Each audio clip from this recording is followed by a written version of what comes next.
नमस्कार फ्रेंड्स. बघा, reporting speech आणि रिपोर्टिंग वर्ब याच्याविषयी बोलायचं झालं तर ज्यावेळेस रिपोर्टिंग वर्ब जो आहे हा प्रेझेंट टेन्स आणि फ्युचर टेन्समध्ये जर असेल तर त्याचं इनडायरेक्ट फॉर्ममध्ये करतेवेळी जे स्पीच दिलेलं असते त्या स्पीचमध्ये कुठलाही बदल होत नाही. ठीक आहे. तर वर्तमान काळात किंवा भविष्य काळामध्ये एखाद्या सेंटेन्सचं रिपोर्टिंग वर्ब हे जर प्रेझेंट फॉर्म म्हणजे वर्तमान काळात किंवा भविष्य काळात दिलेलं असेल तर ठीक आहे, तर मग स्पीचला बदलवायची गरज नाही आहे, टेन्स त्याचा बदलवायची गरज नाही आहे. ठीक आहे. तर हे लक्षात ठेवायचं जेव्हा आपण नॅरेशन म्हणजेच डायरेक्ट स्पीच इनडायरेक्ट स्पीच जेव्हा करतोय त्यावेळेस हा जो पार्ट मी सांगितला, हा जो पहिला रूल्स मी तुम्हाला सांगितला लक्षात ठेवायचा आहे. ठीक आहे. जसं एक एक्झाम्पल बघा, Arvind says there is no eggs in the fridge. आता याचं आपल्याला इनडायरेक्ट स्पीचमध्ये करायचं म्हणजे अप्रत्यक्ष कथन करायचं आहे.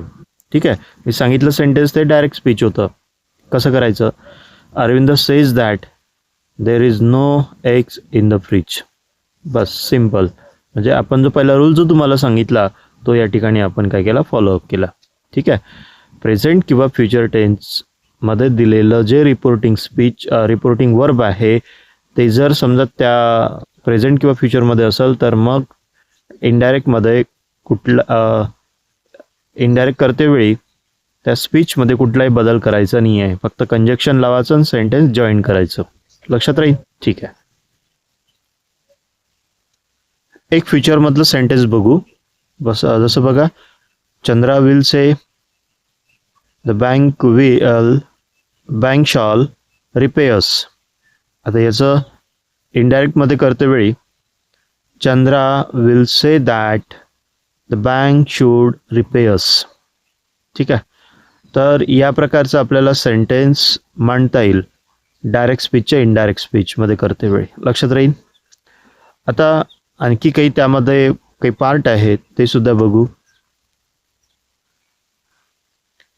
तर समजा रिपोर्टिंग वर्ब हे सिम्पल पास्ट टेन्समध्ये जर असेल तर त्याचं सिम्पल पास्ट टेन्समध्येच दिलेल्या स्पीचचं चेंज करता येईल.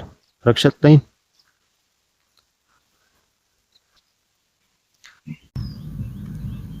आता बघा, रिपोर्टिंग वर्ब जर पास्टमध्ये असेल तर त्याचं इनडायरेक्ट स्पीचमध्ये करतेवेळी पास्ट टेन्समध्येच करायचं असते सिम्पल पास्टमध्ये. तर जसं एक्झाम्पल सांगतोय तुम्हाला, Sadhana said Lata sings very well. ठीक आहे. याचा आता आपल्याला पास्ट टेन्समध्ये इनडायरेक्ट स्पीचमध्ये करायचं आहे. कसं करायचं? Lata said that, Sadhana said that Lata sang very well. ठीक आहे. ॲक्च्युली स्पीकर वगैरे जो आहे त्याला बरोबर लक्षात ठेवायचं. आपण उदाहरण देत आहेत तर बघाल, थोडंसं नीट लक्ष देऊन ऐकाल. ठीक आहे.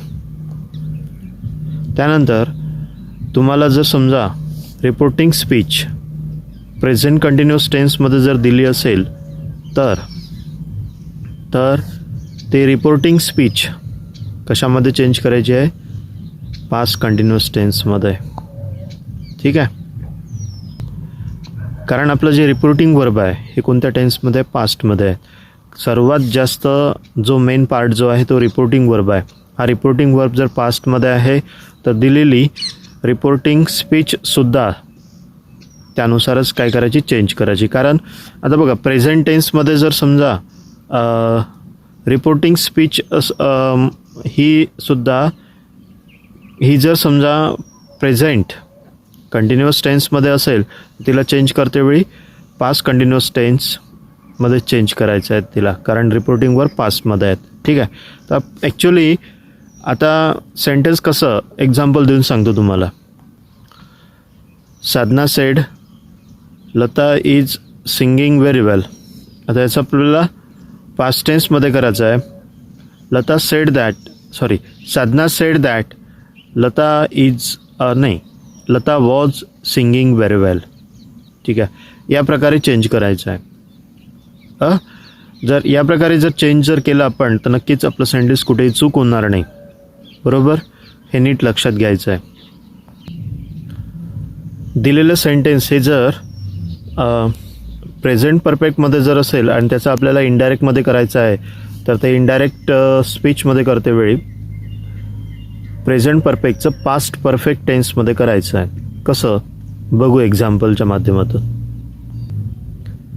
साधना सेड लता हॅज संग वेल.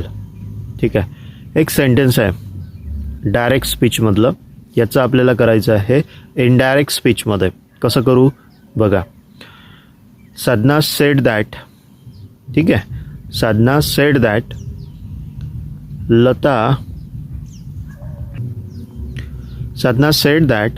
लता हॅड संग वेल, असं ते सेंटेन्स होईल.